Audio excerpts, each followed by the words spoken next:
Bueno, pues vamos a dar paso a la siguiente exposición, que en este caso va a ir a cargo de Rosana del Río. Ella trabaja en Pelayo, Mutuas de Seguros, y trabaja en el área de calidad de vida.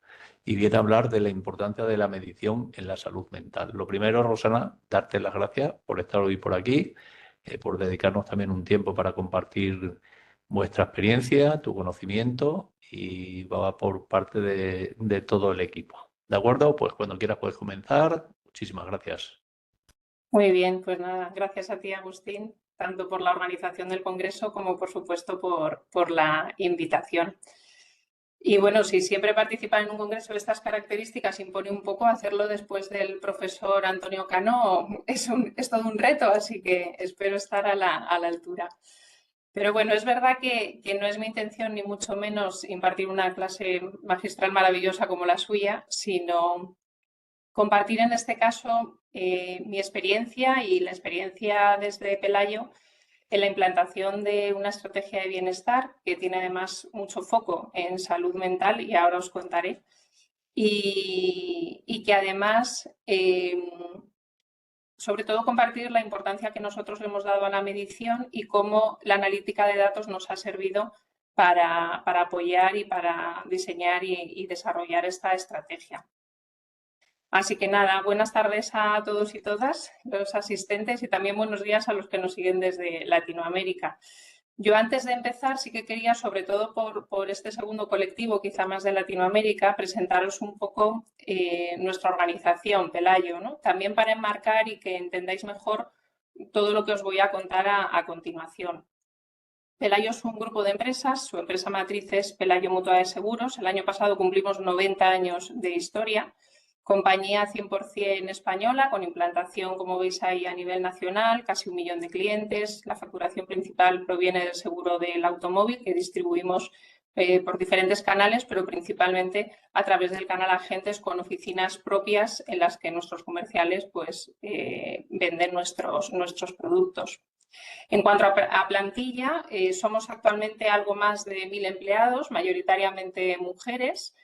Sí es verdad que en cuanto a edad media y antigüedad en la organización no hay grandes diferencias, 48 o 49 años de media y 18 años de antigüedad.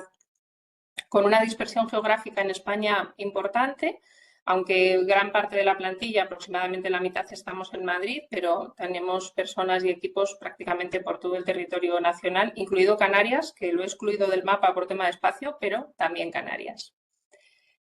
Y os contaba antes esos 90 años de historia, ¿no? Ahí veis, he querido sobre todo trasladar y apalancar, porque nuestra estrategia se apalanca en 3 valores principales, que son la agilidad, la cercanía y el compromiso. Nuestra empresa matriz es una mutua, entonces el compromiso y la cercanía es algo que nos caracteriza per se. Una mutua, a diferencia de una sociedad anónima, no tiene que rendir cuentas a un grupo de accionistas, sino que los beneficios revierten en la propia entidad, en este caso, pues sobre todo en beneficio de los clientes, que son al fin y al cabo los dueños de la organización. Entonces, esos valores, como os digo, nos caracterizan y son valores en los que nosotros, desde el Departamento de Recursos Humanos, de Personas y Cultura, en este caso, que es donde yo trabajo, pues les damos mucha relevancia, y sobre todo son aquellos en los que, como os digo, basamos la estrategia de Personas y Cultura y la estrategia, en este caso, de bienestar, que es la que os voy a compartir. Y hay un tercer valor, la agilidad, que también quiero mencionarlo porque, aunque es verdad que ha evolucionado mucho en el tiempo, ha pasado de innovación a compromiso, a creatividad, a carácter emprendedor, a día de hoy es agilidad, que sobre todo lo que intentamos a través de él es inculcarnos a nosotros mismos un poco esa necesidad de querer estar siempre pues, muy al tanto de todas las tendencias, de todas las novedades que pueda haber, para ver cómo de alguna manera podemos aprovecharlas y podemos implementarlas nosotros mismos en la organización. Después de esos 90 años de historia, sí que comentaros también que bueno, los últimos 4 principalmente para nosotros han sido muy exitosos, y entendedme la palabra, desde el punto de vista de gestión de personas, porque veis ahí que he incluido diferentes reconocimientos que hemos recibido, pues desde el distintivo de igualdad por parte del Ministerio de Igualdad aquí en España, o el certificado FR, que es un certificado en conciliación y diversidad, Yo creo que a día de hoy hay también a nivel Latinoamérica, por ejemplo, un número importante de entidades en Colombia o en México o en Argentina que cuentan con ese certificado. Nosotros contamos con él desde el año 2008, pero es verdad que en el año 2001 nos reconocieron en ECR, en este modelo, como una empresa excelente en gestión de la conciliación y la diversidad. Y por último también un reconocimiento como excelente lugar para trabajar, reconocimiento que otorga el Instituto Great Place to Work, que nosotros participamos bianualmente en este estudio y que tanto en 2020 como en 2022 nos reconocieron como una de las mejores empresas para trabajar en España. Y además en el 22 fue para nosotros una sorpresa acceder al ranking europeo de mejores empresas para trabajar en Europa. Esto, como os digo, viene de hace 4 años aproximadamente y liga aquí ya con dónde empezamos nosotros a trabajar nuestra estrategia de salud y bienestar. 4 años atrás, pues sobra decir, ¿no? ¿Dónde estábamos todos? Pandemia, COVID, con todo lo que ello supuso a nivel de las organizaciones, pero también a nivel individual y personal y familiar cada uno de nosotros. Además de todos estos condicionantes externos que traía el COVID y el post-COVID, ¿no? y la inflación y la incertidumbre económica y todo este tipo de situaciones, en Pelayo nos encontrábamos además en un momento importante porque estábamos en pleno proceso de transformación. Nosotros trabajamos con planes trienales, que en este caso iba de 2019 a 2021, por lo tanto la pandemia nos coge justo a mitad de ese periodo.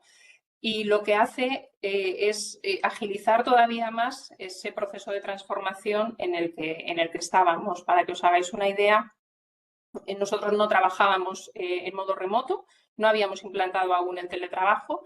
En 15 días, lógicamente, como muchos, estábamos trabajando en remoto prácticamente el 100% de la plantilla y a partir de ahí se fueron desarrollando diferentes modelos de trabajo que son los que tenemos a día de hoy, que hemos ido probando a través de pruebas piloto y que hoy ya están 100% implantados. Aquí es donde, un poco toda esta vorágine, hablando del año 2020-2021, cuando dentro del departamento y en concreto en el equipo ECO, que ECO es el acrónimo de Experiencia Empleados, Cultura y Organización, que es el equipo al que yo pertenezco, nos pusimos a pensar en qué estaba ocurriendo, ¿no? En qué es lo que nos llegaba, haciendo un poco uso de ese valor cercanía que os decía. Nosotros sí somos un departamento muy cercano a la plantilla y a nuestras personas y estábamos viendo un poco todo lo que estaba ocurriendo, ¿no? Teníamos mucha sensibilidad de cómo toda esa situación, tanto todo eso que era necesario desarrollar a nivel interno con la digitalización, con las nuevas maneras de trabajar, con esa saturación de información que a veces teníamos y todos los condicionantes también que a nivel externo estaban ocurriendo, pues veíamos cómo estaban afectando a nuestras personas, sobre todo cuando hablamos de salud emocional y salud mental. Yo no sé aquí, no sé qué parte de la audiencia trabaja en corporativo, por así decirlo, ¿no? Pero quienes lo hagáis probablemente os podéis sentir muy identificados con lo que nosotras vivíamos y sentíamos en aquel momento, ¿no? Y era cómo somos capaces de trasladar esto a la organización, de trasladar esto sobre todo pues, a nuestro comité de dirección y que se entendiera desde la dirección que era necesario trabajar en una estrategia de diversidad. Nosotros ya habíamos trabajado en bienestar desde un poco pues tocando diferentes ejes, ¿no? Pero siempre de una manera muy estanca. Pues trabajábamos temas de nutrición, trabajábamos temas de ejercicio físico, pero realmente no habíamos llegado a conectar todo eso. Y lo que queríamos era precisamente conseguir eso, trabajar con todos esos datos que teníamos, esa cantidad ingente de datos, hacerlos converger de alguna manera y que nos ayudaran a trasladar a la dirección, sobre todo, la necesidad de contar con una estrategia de bienestar y que además se entendiera que esa estrategia de bienestar a través de la cual íbamos a apoyar la sostenibilidad de nuestras personas era una estrategia que verdaderamente apoyaba a la sostenibilidad de la organización. Supuso para nosotros un cambio de mentalidad importante, ¿no? El ver cómo éramos capaces de presentar los resultados y de hacer ese diagnóstico que teníamos claro que teníamos que hacer, de hacer ese diagnóstico de una manera que realmente se viera que trabajar en bienestar, lo que os digo, era vital para que las personas pudieran dar lo mejor de sí mismas de cara a la consecución de los objetivos y de los retos de negocio. Os digo eso, que creíamos saber lo que teníamos que hacer, ¿no? Y nos pusimos un poco manos a la obra y a la hora de pensar sobre todo en bienestar mental y emocional, pues lo primero que nos vino a la cabeza era la encuesta de la evaluación de riesgos psicosociales. Nosotros ya habíamos hecho varias, lógicamente, a través de la herramienta del FSICO, del Instituto Nacional de Seguridad e Higiene en el Trabajo aquí en España. Y lo que hicimos fue valorar qué información nos aportaba el FSICO y qué información adicional era la que queríamos para nosotros verdaderamente testar eso que estábamos intuyendo, ¿no? Relacionado con la salud mental. Incluimos así preguntas adicionales relacionadas, por ejemplo, pues cómo el teletrabajo estaba impactando en la salud emocional, cómo la doble presencia, más cuando, por ejemplo, os digo, tenemos equipos que están trabajando 100% en remoto desde su domicilio, pues esa doble presencia, cómo impacta en la salud emocional de las personas que están en ese modo de trabajo. Por supuesto, temas relacionados con acoso psicológico, con ciberacoso y también temas pues, muy relacionados con salud emocional, ¿no? Que hablaba antes también el profesor Antonio Cano de esos sentimientos, esas sensaciones, esas emociones que las personas van teniendo a lo largo de toda su vida. Vimos aquí que efectivamente que había que poner foco y que efectivamente teníamos que trabajar en temas de salud mental. Teníamos ya un indicador donde sí que se apuntaba esa necesidad. Seguimos revisando y dentro de esa elaboración del diagnóstico vimos que contábamos con una segunda herramienta que os contaba antes, que bianualmente participamos en el estudio Great Place to Work. Este estudio mide un indicador global que lo llama de confianza de la plantilla hacia la organización, pero también mide un subindicador que es el de bienestar. Y dentro de ese bienestar hay diferentes dimensiones. Viendo los resultados tanto de 2020 como 2022, lo que veíamos era que había dimensiones como podía ser la conciliación, como podía ser la relación con los compañeros o el entorno de trabajo, que estaban muy bien valoradas. Aquí hablamos siempre que estamos hablando de valoraciones de las personas, de percepciones de los equipos a los que preguntamos, que en este caso es siempre al 100% de nuestra plantilla. Todas las encuestas que hacemos o estudios que hacemos van dirigidos al 100% de la plantilla con una participación voluntaria y además sí os diré que conseguimos siempre participaciones muy altas de en torno a por encima del 75%, incluso del 80% en algunos casos. Y aquí lo que veíamos también y lo que vimos es que dentro de esa subdimensión que veis ahí de estabilidad psicológica, había margen de mejora. Esos comportamientos que existen y que se promueven en la organización, que de alguna manera influyen en la salud psicológica de las personas, teníamos efectivamente margen de mejora. Y también había otro subindicador, que es el de seguridad financiera, que veis ahí también, que veíamos que también había que trabajar y que tenía un impacto directo en el bienestar emocional en este caso, ¿no? Os hablaba antes de esa edad media de casi 50 años, poneros un poco en situación, ¿no? Personas con hijos ya mayores que empiezan a tener necesidades económicas diferentes a las que tenían de pequeños, quizá hay que empezar ya a pensar en una universidad y lo caras que son, quizá hay que pensar ya en el ahorro, en que ya tenemos una edad donde hay que empezar a ahorrar. ¿Cómo influye en todo eso? Pues todos esos temas de inversiones económicas, de inflación que decíamos antes. Entonces, veíamos que también era un tema que podía tener un impacto muy directo en la salud emocional y mental de los equipos. Y aquí llegó, sí que os digo, nuestro gran descubrimiento, porque os hablaba antes de ese valor agilidad y de cómo nos gusta estar siempre muy, muy al día de todo lo que va surgiendo. Y en este caso, en el ámbito del bienestar, conocimos en esta época la herramienta Wellbeing Score, que es una herramienta que en este caso comercializa y crea realmente Freedom and Flow, que es una consultora que trabaja principalmente aquí en España. Y que decidimos también trabajar con ellos y pasar ese estudio dentro de nuestra organización. Es un estudio que además nos aportaba, más allá de un diagnóstico de salud organizacional que veis ahí y que nos iba a dar indicadores y datos muy potentes en relación con salud organizacional, nos sirvió también para, de alguna manera, trasladar a la organización ese interés en la salud y el bienestar, y que además individualmente también todos nos pudiéramos de alguna manera empezar a comprometer y empezar a involucrar y a preocupar por la salud y por el bienestar. Porque esa herramienta nos daba dos informes, uno a nivel individual a cada participante, donde recibías un informe con un poco una valoración de 4 dimensiones de la salud: física, emocional, del entorno y social. Y además, dentro de ese informe, lo que incluía también eran recomendaciones de qué tenías que hacer o qué podías hacer o qué hábitos podías cambiar en este caso y podías evolucionar para que tu salud se viera en este caso pues beneficiada, ¿no? Y desde el punto de vista corporativo, lo que nos aportó a nosotros fue pues, indicadores muy potentes. Esta encuesta mide más de 80 indicadores científicos, incluye cuestionarios y escalas validadas científicamente, como veis ahí. Hablando de salud emocional y de bienestar emocional, incluye, por ejemplo, la escala de estrés autopercibido PSS, incluye también la escala PERMA relacionada con el índice de felicidad.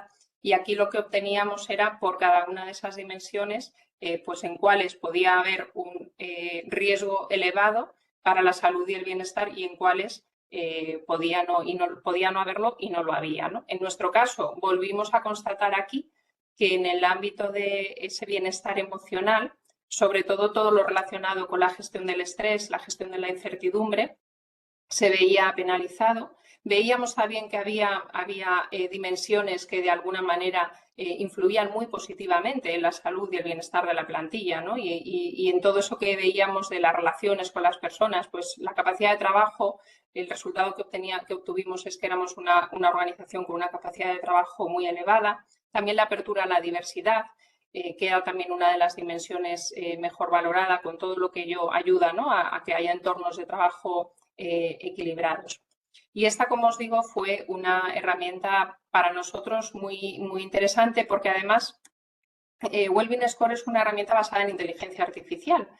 Y nos permitía de alguna manera, e incluso con el conocimiento que tuvieron el tiempo que estuvieron trabajando con nosotros, tanto por los resultados de los cuestionarios de la plantilla, de las encuestas a la plantilla, como por los resultados que nosotros les podíamos aportar e indicadores que teníamos a otro nivel, esta herramienta nos permitía incluso predecir qué pues, volumen de bajas podíamos tener, por ejemplo, motivadas o derivadas de problemas de salud mental y salud emocional.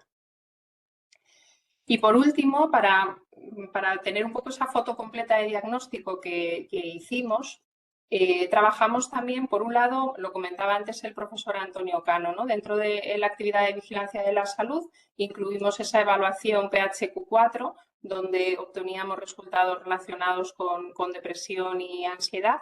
Y también lo que hicimos fue trabajar en este caso con la mutua de accidentes de trabajo y de enfermedades profesionales, analizando la tipología de nuestras bajas, de nuestro absentismo, por así decirlo. Y como veis ahí, viendo los ejercicios del 22 y del 23, en las enfermedades mentales y del comportamiento comprobamos de alguna manera que se encontraban entre las 3 primeras causas de baja.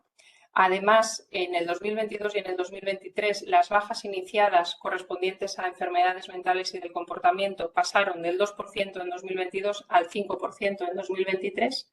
Y la duración de este tipo de bajas, como sabéis, pues es alta, ¿no? En el 2022 ocupaban la 3ª posición en cuanto a duración, pero ya en 2023 hemos visto que este tipo de bajas ocupan el primer lugar en cuanto a duración. Con todo esto, ¿qué es lo que hicimos y qué es lo que hemos hecho? Construir lo que veis aquí, este cuadro de mando de nuestra estrategia de bienestar, con un foco muy específico en salud mental, que son los indicadores que destaco ahí, que nos ha permitido además pues, presentar un diagnóstico basado en datos y basado en métricas específicas, cuantificadas, muy objetivo, con el que hemos conseguido, y esto ya es un logro a día de hoy, que se haya incorporado un indicador específico al mapa de riesgos corporativo. El mapa de riesgos es el mapa desde el que se hace el seguimiento, por así decirlo, de la estrategia corporativa, ¿no? Y es donde ponemos el ojo a la hora de ver cómo va el negocio. Pues hemos conseguido, con este diagnóstico que hemos construido con todas esas herramientas e instrumentos que os contaba, que en ese mapa de riesgos se incluya un indicador relacionado con bienestar, que es indisponibilidad de la plantilla por deterioro de la salud.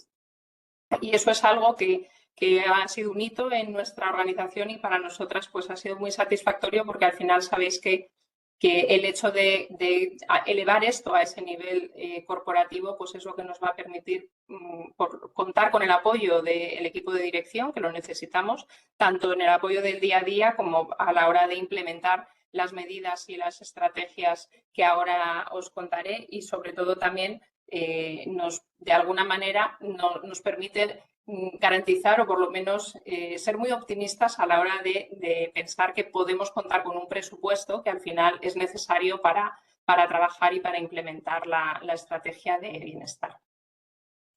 Estrategia de bienestar que estamos construyendo. Os decía antes que trabajamos con planes trienales. El próximo plan trienal comienza el año que viene, será el 25-27. Y estamos, por lo tanto, ahora trabajando en ese diseño de esa estrategia y aquí os traía el foco que vamos a poner en salud mental y probablemente las principales líneas o iniciativas en las que se apalancará esa estrategia de salud mental, que es todo lo relacionado con liderazgo. Por eso os decía antes que necesitamos que se crea en esto y que verdaderamente se vea como una herramienta para apoyar la sostenibilidad de la organización. Un liderazgo que sea saludable, junto con el resto de dimensiones que ya forman parte de nuestro modelo de liderazgo, tiene que haber también un liderazgo saludable. Otra línea será probablemente esa flexibilidad, conciliación, esos modelos de trabajo que hemos ido desarrollando desde la pandemia y que tienen que ir perfeccionándose y que probablemente tendrán que ir evolucionando. Otra línea será probablemente productividad, carga de trabajo, que aquí pues todos los resultados que hemos obtenido de la evaluación de riesgos psicosociales pues nos dan muchísima información, ¿no? Y probablemente sea uno de los grandes caballos de batalla en las organizaciones a día de hoy, la productividad y las cargas de trabajo y cómo hacer compatible y equilibrado todo ello y esa exigencia cada vez mayor que hay en las organizaciones con la salud y el bienestar y con la salud mental sobre todo de las personas. Os hablaba antes de ese bienestar financiero, de esa preocupación por el futuro, sobre todo el ahorro, el cómo impactará en mí pues, todo lo que vaya ocurriendo a nivel también económico. Y entonces dedicaremos una línea a esa parte de compensación y beneficios.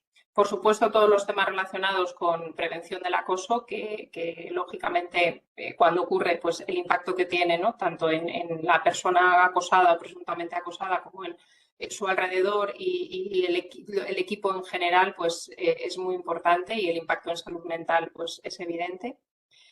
Y por último, seguir trabajando en esa cultura de apoyo que ya existe en nuestra organización, que venimos trabajando mucho tiempo también en base a esos valores que os hablaba antes, ¿no? Del compromiso y de cercanía, pero que probablemente ahora estemos en un momento donde tengamos que evolucionar ya y donde tengamos que implantar acciones pues mucho más ya dirigidas, ¿no? en un nivel más dirigido de intervención, quizá en esa parte más, en ese nivel 3 que hablamos, ¿no? Cuando pensamos en salud mental de intervención, con acciones y medidas muy dirigidas a personas que están en situaciones de mayor vulnerabilidad o que conocemos que necesitan una intervención mucho más directa, ¿no? Más allá de seguir trabajando porque existan unas condiciones de trabajo óptimas que de alguna manera favorezcan la salud mental, pues sí trabajar también con esas situaciones que sabemos que ya ha habido de alguna manera pues un perjuicio en la salud mental de las personas. Y en principio, por mi parte, nada más. Veis aquí un poco el camino que estamos siguiendo, el viaje que hemos seguido desde hace ya varios años y la importancia, ¿no? que tiene para nosotros la medición. Este año vuelve a ser un año de medición. Hemos comunicado ya que es un año de feedback que decimos para nosotros importante, donde volveremos a tener indicadores que de alguna manera pues, nos sigan ayudando a diseñar la estrategia, acertar al final también con la estrategia que implantemos, pero sobre todo a conseguir, como os digo, el que esto siga considerándose y se considere cada vez algo más relevante y que no tenga como fin último de alguna manera la felicidad, ¿no? de las personas, sino que es inherente y que está implícito en ello, sino que se vea como una herramienta que verdaderamente aporta a la organización y aporta esa estrategia que tenemos desde la empresa para conseguir sacar adelante pues los objetivos que nos marquemos y que nos vayamos marcando. Y nada más por mi parte. Muchísimas gracias. Espero que sea de ayuda y sobre todo he intentado que sea práctico, ¿no? Que veáis quizá pues herramientas y instrumentos y pasos que se pueden dar para verdaderamente pues ayudarnos a marcar el camino, ¿no? Que es lo que muchas veces necesitamos, marcar un camino correcto y adecuado para que luego la intervención sea exitosa. Pues muchísimas gracias, Rosana. Bueno, una experiencia muy gratificante y con resultados, ¿no? Y con indicadores, que es lo que se trata, ¿no? De ir midiendo un poco, viendo la evolución. Por aquí tienes algunas preguntas. Yo también quería lanzarte una. Claro, en una compañía que también se dedica a temas relacionados también con salud, ¿no? ¿Es más fácil vender esto internamente? Bueno, realmente nuestro producto estrella es el automóvil. Sí, sí, no, pero que también... Pero bueno, sí que es verdad, no cabe duda que al final la seguridad de las personas, ¿no? Por así decirlo, nos preocupa. Y sí que es cierto que aunque se dice no mucho el que las personas están en el centro, en nuestro caso las personas están en el centro, nuestros clientes, porque trabajamos por su seguridad y también nuestra plantilla, ¿no? Entonces sí que es verdad bueno, que probablemente dentro del sector asegurador además trabajamos muy en línea y nos conocemos mucho los unos con los otros y sí que vemos que realmente pues, se da importancia, ¿no? A este tipo de iniciativas. O sea que sí, sí, sí.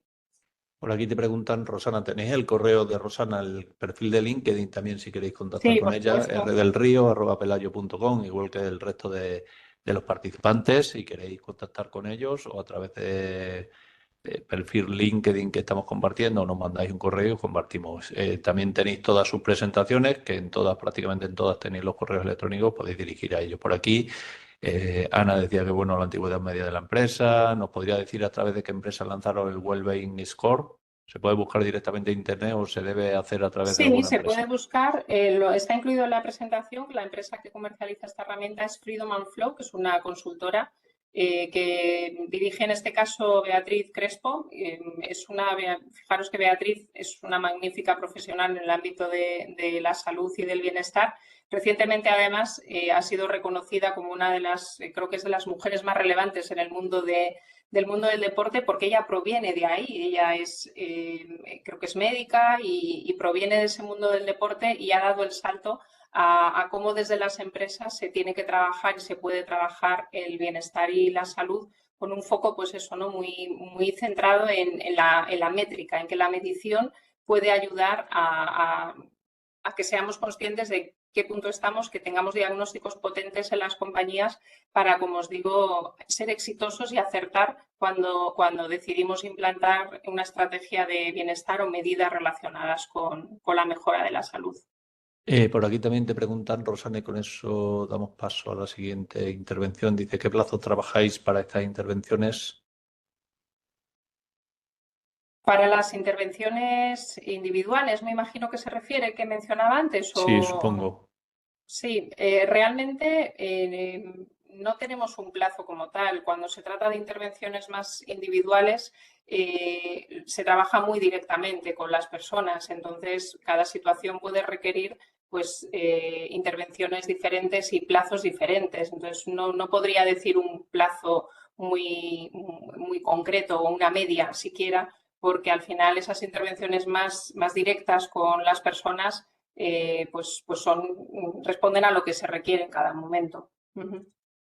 Pues muchísimas gracias, Rosana. Un placer tenerte por aquí. Aquí a vosotros, Agustín. En la preparación, el tiempo que has dedicado, también a las pruebas con la plataforma. Pues nada, un placer y seguimos trabajando conjuntamente. Pues muchísimas gracias, Rosana del Río, de Pelayo.